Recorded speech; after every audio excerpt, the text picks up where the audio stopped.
Assumptions are another way to buy. I did one of those recently.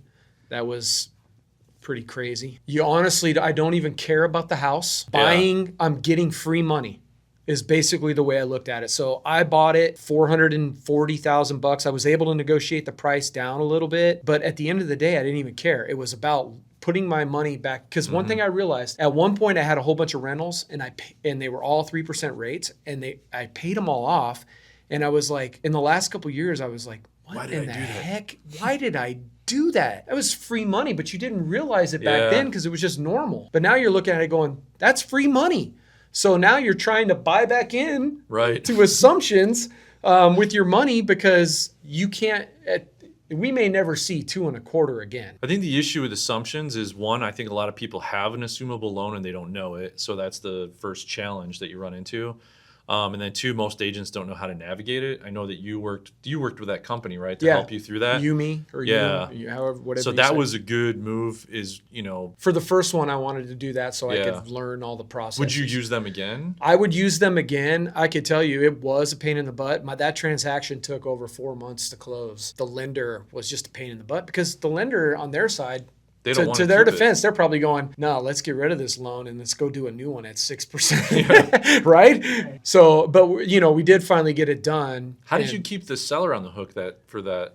Their option was to come back on the market in a questionable market, which they had already been on for 100 and something days. So they just wanted to close the deal. And at the end of the day, I just wanted to close the deal. Matter of fact, the guy who sold it to me, it was a VA loan, right? So he was a veteran. I'm a veteran. There was a couple times where I could have walked away, but I didn't want to do that to him. He needed out. At the end of the day, he left a bunch of crap in that house, and I had to pay to get it removed. But it was just, to me, it was just the right thing to do for that veteran and just let him go about on his way. Do you think so one of the conversations people talk about picking up a VA loan as an assumption is now that veteran can't use their benefit until you either refi or sell the house. Yeah. How did that conversation go?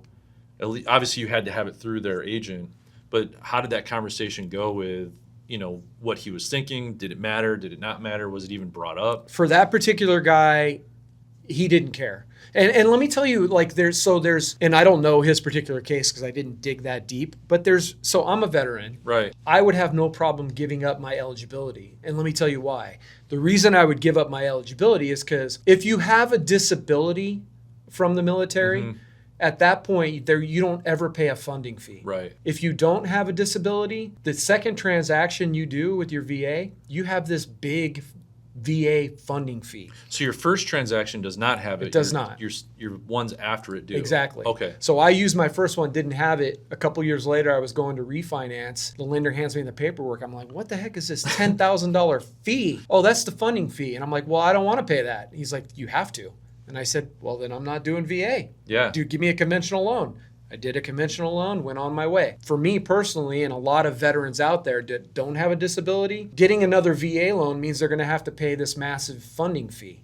So for them, maybe it makes sense to be able to do an assumption and let somebody assume that loan. So typically I've seen, before this conversation of assumptions, I've typically seen VA loans have a lower rate than conventional, so that's always been a benefit. Yeah. But you take the funding fee and it seems to kind of be a wash. So you're saying that really the only benefit for the VA loan for a veteran is either as a first-time purchase where you don't have the funding fee, two, if obviously you don't have to pay the funding fee because you were disabled, and three, if you really needed to take advantage of the 100% or less than no down payment, the less than 3.5% that you would pay with FHA. Yeah, I mean, there's multiple benefits of the VA loans, but the biggest one is going to be zero down payment and the lower interest rate. Those are going to be the biggest benefits. Now, other than assumptions, they have to be primary occupancy.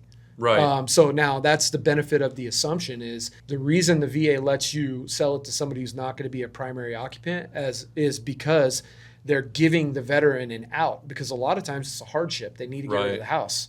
And so they're helping the veteran in that aspect by letting somebody do the assumption. So even though I'm a veteran, I assume that loan without your benefit. Without my veteran benefit. That was going to be my next question. Yeah. Okay. So you didn't have to all of a sudden exchange your benefit for his. See, I wouldn't be able to, because then it would have to be a primary occupancy. And then you'd have to Okay. Yeah. Yeah. See, and now when I assume it without the benefit, Now it doesn't have to be a primary occupancy So you could still go use your VA loan if you wanted, could, or yeah. VA benefit if you wanted to. if I wanted to pay a funding fee. You obviously don't. Yeah. So your recommendation, because I think a lot of people don't know this, they just assume, oh, I'm a veteran, I got to use my VA. Your recommendation to other vets is do your homework. Yeah, do your homework. Look at it for sure. If you don't have the funding fee, it's a great program. Probably the best program, in my opinion. Yeah. Now, when you're looking at the fees, if you got a massive fee in there, and then you got to weigh it up against a conventional loan. And you may not be able to get the seller to pay, or can you have the seller pay for that? I mean, that's probably The a lender. funding fee? The funding fee. Can you use that as a seller credit? I don't know the answer to That's that one. that's a That's a lender question. question. I probably know it somewhere in the back of my Yeah. head, but I can't remember. Like, I don't want to say it on camera.